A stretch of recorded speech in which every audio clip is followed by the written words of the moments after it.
Okay, we're going to do a couple more examples here. And so I have got a couple more, 5 of these to do. And we'll try to do it relatively quick, but with enough that you kind of get what you're doing. I'm going to switch back and forth between this page and this periodic table. So let's start with barium. Barium is, and 2+. Well, first things first, let's find them on the periodic table and get some basic information. Now, because you're not necessarily as familiar with things are, it may take you a little while to find them, but I happen to know that barium is right here in group 2. And the important information for us going forward is that 56, the symbol BA, and 137.33. So I'm very quickly going to make myself a little representation here. So the first thing that I would fill out on all of these are, I would do this one first, I would do atomic number second, and I would do the symbol third. Those are the 3 easy things. So the proton number is 56 because that is the atomic number, and atomic number and proton number are the same thing. The symbol for barium, Ba, we get it right off that periodic table cell. And then we're left with electrons, neutrons, mass number, and average atomic mass. This one we should do fourth because the average atomic mass is what you see on the periodic table. So then we're left with electrons, neutrons, and mass number. Okay. Given for mass number, we'll do him fifth. If you don't have any information beside your element that gives you information about mass number, you would take the average atomic mass and round it. What do I mean by that? Well, look at iodine right here. Okay. Let's go pull up our cell for iodine. Now, I happen to know that iodine's symbol is I. Iodine is right over here on the periodic table. He's 53 and 126.90. Right? So if we follow our same pattern, we can put in number of protons is 53. His atomic number is 53. His symbol is I. His average atomic mass is 126.90. And now I'm supposed to do the mass number. Well, if you'll notice, there's a 131 right there. If you see a number like that, that is the mass number. That's a specific version of iodine that we're talking about. Up here in this example with barium, you don't see anything out there. So you have to make your best guess, which is to take the average atomic mass and round it either up or down. So if we're not given any information like we are for iodine, we have to do the average atomic mass. Right?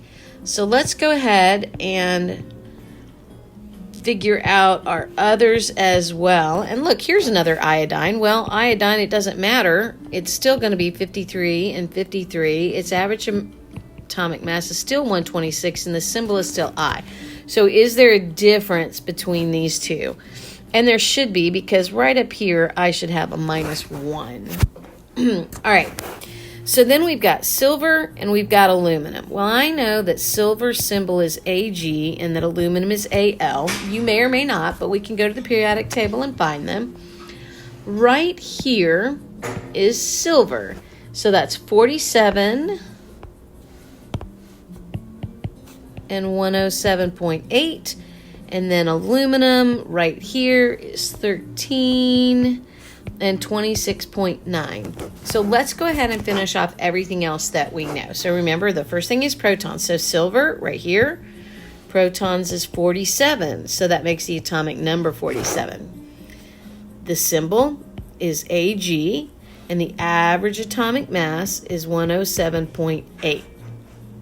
For aluminum, 13 is the proton number, 13 is the atomic number, the symbol is Al, average atomic mass is 26.9.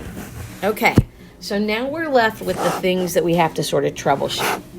Okay, let's finish off average atomic mass for all of these.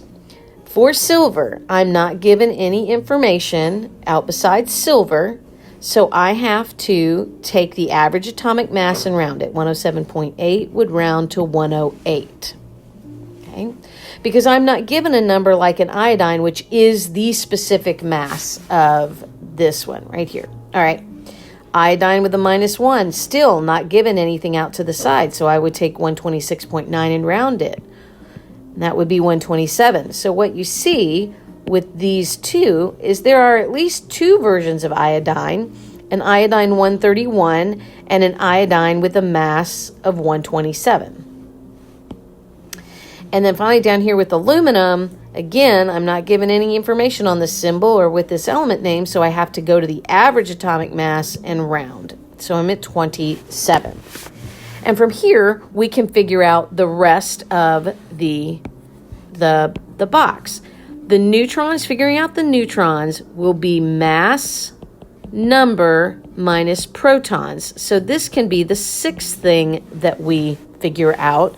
And electrons we'll do very last. So how do we figure out the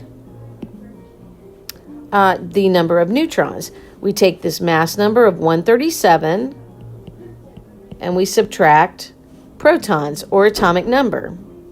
So that's what's going to be true for each of it. The number of neutrons are the mass number minus protons, because remember the mass number is protons plus neutrons. And we couldn't figure out neutrons until we figured out what the mass number is, right? So the mass number for iodine with a mass of 127 is 127 minus 53. But then we have this heavier version of iodine, 131. We would still subtract the 53 protons. And then finally for aluminum, we would take its mass and subtract the 13 protons to get our actual number of neutrons. All right, so now we just can do the math.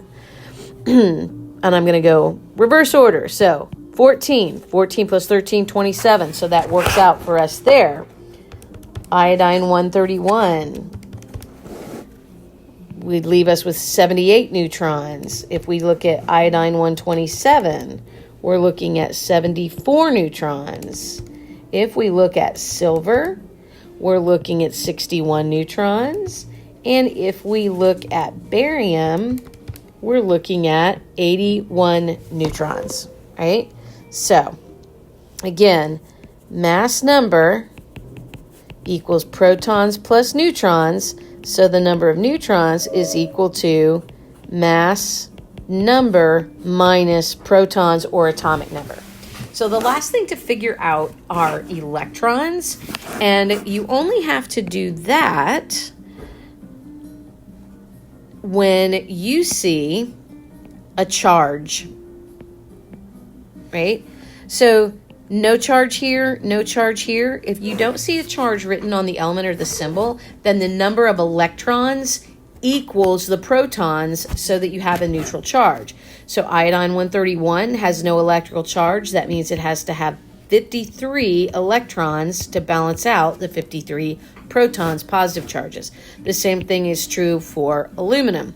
13 electrons, 13 positive charges, and they are all balanced out to a 0.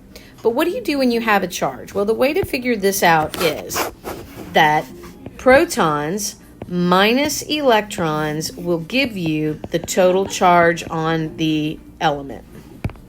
Okay? So, let's take our first example of barium. Barium has 56 protons. How many electrons does it have? We don't know, but the charge on it is +2. You're tempted to make this number of protons be 58, but you can't do that because a proton is the identity of the element. You instead have to think about it this way. A +2 charge means that the element has 2 more positive charges than negative charges. So what number can we put right here that will leave us with a +2? Well, that number has to be 54. So barium with a +2 charge has 54 electrons. Barium that's neutral would have 56 electrons, but if it's got a +2 charge, the only way to have a positive or negative charge is to change number of electrons, okay? So let's look at silver. So here's our silver. We said it's a +1. If it's protons, which are 47, minus electrons, and we need to get to +1, what number has to go right there? Well, it has to be 46, right?